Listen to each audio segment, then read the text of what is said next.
राकेश टिकैत ने एक बार फिर से सरकार को धमकी दी है कि वो एमएसपी पर गारंटी को लेकर जो समिति बनानी थी, अगर उसकी घोषणा जल्द नहीं की गई तो वो फिर से देश भर में किसानों के हित में एमएसपी गारंटी को लेकर आंदोलन करेंगे। लेकिन राकेश टिकैत ने एक तरफ एमएसपी की गारंटी को लेकर सरकार को धमकी दी, दूसरी तरफ देश से जो आंकड़े आए हैं वो राकेश टिकैत को करारा झटका है जो एमएसपी की गारंटी मांग रहे हैं। असल में आपको बताएं, ये जो समय चल रहा है, इस समय गेहूं की खरीद चल रही है, जिसमें 8 राज्य जिनमें गेहूं अधिकता में पैदा किया जाता है, जिसमें पंजाब, हरियाणा, मध्य प्रदेश, उत्तर प्रदेश, गुजरात, ये जो राज्य हैं इनमें गेहूं की काफ़ी बुआई की जाती है। और अब जो किसान मंडी में अपने गेहूं को लेकर बेचने के लिए जा रहा है, उसमें से अधिकांश किसान जो एमएसपी है, सरकार की एमएसपी 2015 रुपए प्रति क्विंटल घोषित हुई है, लेकिन उससे अधिक दाम जो व्यापारी हैं वो दे रहे हैं और उसके कारण जो किसान है वो अधिक दाम लेने के लिए प्राइवेट लोगों को यानी व्यापारी को अपना गेहूं बेच रहा है, उसकी आय में इजाफा हुआ है। और ऐसा इसलिए हो पाया क्योंकि सरकारों ने, जहां भारतीय जनता पार्टी की जिन राज्यों में सरकार है, जिसमें गुजरात, उत्तर प्रदेश, मध्य प्रदेश, उन्होंने मंडियों में लगने वाले शुल्क को हटा दिया है। इस हटने के कारण जो व्यापारी हैं, उन लोकल व्यापारी को आसानी हो गई क्योंकि अब उनको शुल्क देना नहीं है और इसलिए वो रेट को बढ़ोतरी करके, यानी एमएसपी 2015 की है तो कोई जो है व्यापारी 2025 रुपए, कोई 2050 रुपए, इस तरह से प्रति क्विंटल पर खरीद कर रहा है गेहूं की क्वालिटी को देखते हुए। और इसी के चलते आपको बताएं, पिछले साल से लगभग 7.44 टन अधिक ये खरीद ये होगी, ये एक अनुमान है। और आपको बताएं, दाम भी अधिक मिलने के आसार हैं। ऐसा इसलिए भी हो रहा है क्योंकि हमारे देश में जो सरसों है उसका उत्पादन कम होता है, लेकिन इस बार किसानों ने सरसों का उत्पादन ज़्यादा किया है। और उसका एक रीज़न ये है कि कोरोना काल में सरसों के तेल में जो केंद्र सरकार है उसने किसी भी प्रकार के तेल को मिलाने में रोक लगाई थी और इसके चलते लोगों के अंदर एक जागरूकता भी आई कि उनको शुद्ध सरसों का तेल सेवन करना चाहिए। इसको लेकर सरसों की तेल की मांग बढ़ी और इस मांग को किसानों ने समझा। केंद्र सरकार ने किसानों से यह आग्रह किया कि वो जनता की मांग के अनुसार अन्य फसलों को भी उगाए और इसी का नतीजा है कि गेहूं से ज्यादा अब तेल पर ध्यान दिया गया है। और यहां आपको एक और बता दें कि यहां जो तेल की मांग है भारत के अंदर वो 250 लाख टन प्रतिवर्ष होती है, लेकिन उत्पादन मात्र 111.6 लाख टन इसका उत्पादन होता है। 70,000 करोड़ रुपए का तेल हमारा भारत आयात करता है, जिसमें से अधिकांश हिस्सा यूक्रेन से आता है और यूक्रेन में रूस से युद्ध चल रहा है, जिसके चलते आप देखें कि वो जो आवक है यानी जो इंपोर्ट किया जाता था तेल वो नहीं कर पा रहे हैं, जिसके कारण तेल के दाम भी बढ़े हैं। इसी बात को समझते हुए देश के किसानों से मोदी सरकार ने आग्रह किया था कि राज्य सरकारें ये इनको व्यवस्थित करें और इनको प्रोत्साहित करें। और इसी के चलते देश के जिन किसानों ने इस बार गेहूं फसल के साथ साथ या गेहूं के अलावा सरसों का उत्पादन किया है, उसको बोया है, उनको काफी लाभ होने वाला है। जो सरकार ने कहा था कि किसानों की आय डबल कर देंगे, उसका कारण यही था कि केंद्र सरकार देश के किसानों को यह समझाना चाहती थी कि वो जो परंपरागत फसल हैं, धान की फसल हो गई, गेहूं की फसल हो गई, गन्ने की फसल हो गई, इसके अलावा अन्य फसलों को भी लगाए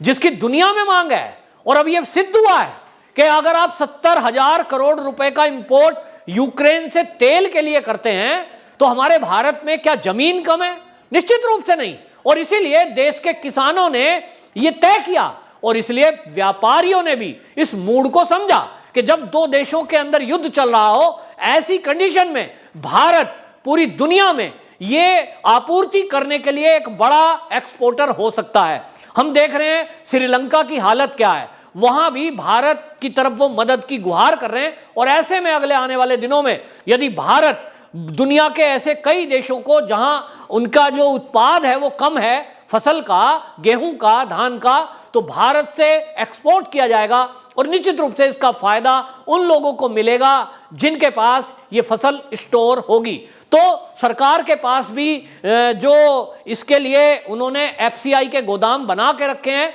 और जब मोदी सरकार आई थी उन्होंने एक निर्णय और लिया था कि ये जो एफसीआई के गोदाम हैं ये नाकाफी हैं कि जब सब किसानों की फसल को एमएसपी पर जो वो खरीदते हैं वो सारी फसल को स्टोर करके रखा जा सके, यानी जो धान है और गेहूं है उसको पूरा का पूरा स्टोर कर सकें, उस तरह के गोदाम नहीं थे। और इसलिए सरकार ने तय किया कि प्राइवेट सेक्टर को बाकायदा किराए पर ये जो ग्रेन साइलो हैं इनको खरीदा जाएगा। ग्रेन स्टोरेज साइलो में आपको बताएं अडानी पावर को इसके लिए टेंडर दिए गए थे, जिसको लेकर जो पंजाब के किसान हैं और राकेश टिकैत टाइप के जो लीडर हैं उन लोगों ने एक अफवाह फैलाने का काम किया था कि मोदी सरकार अडानी को जमीनें बेच रही है किसानों की, जबकि वो मात्र केवल स्टोरेज के लिए उनको किराए पर उनके ग्रेन स्टोरेज साइलो को खरीदा जा रहा था, यानी केवल उनको किराया पे उनको हायर किया जा रहा था। अब इसका लाभ आगे आने वाले दिनों में भारत को होने वाला है,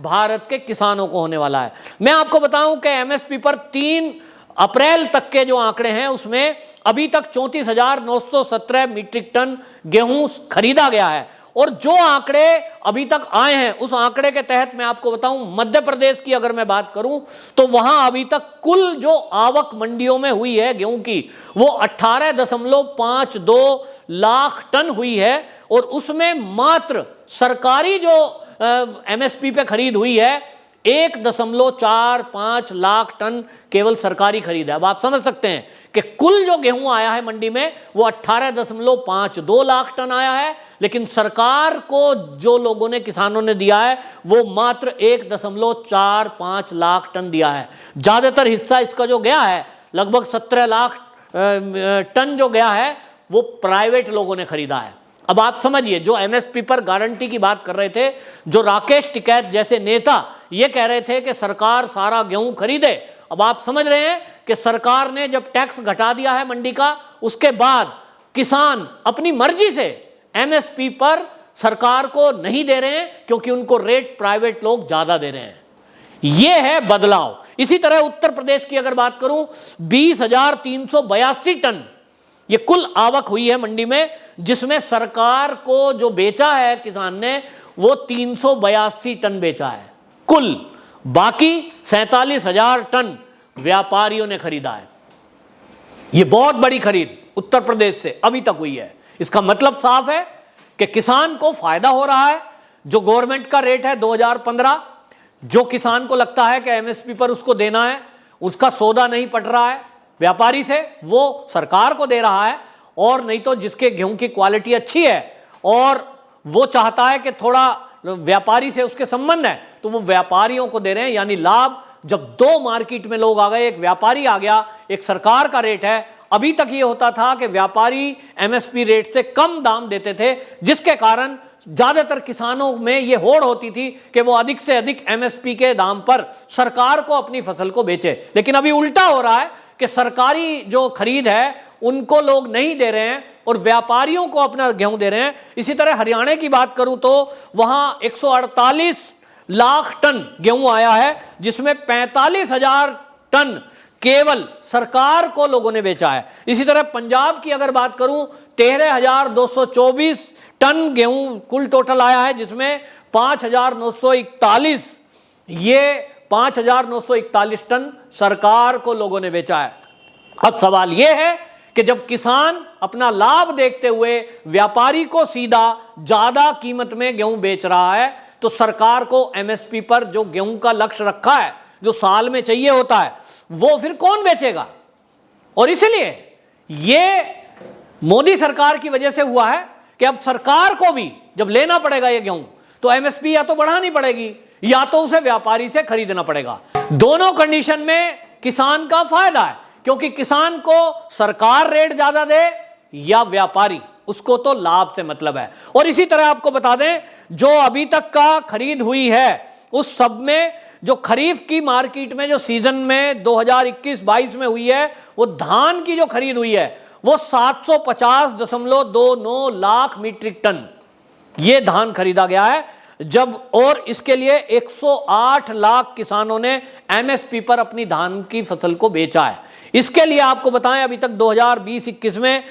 896 लाख मीट्रिक टन धान खरीदा गया।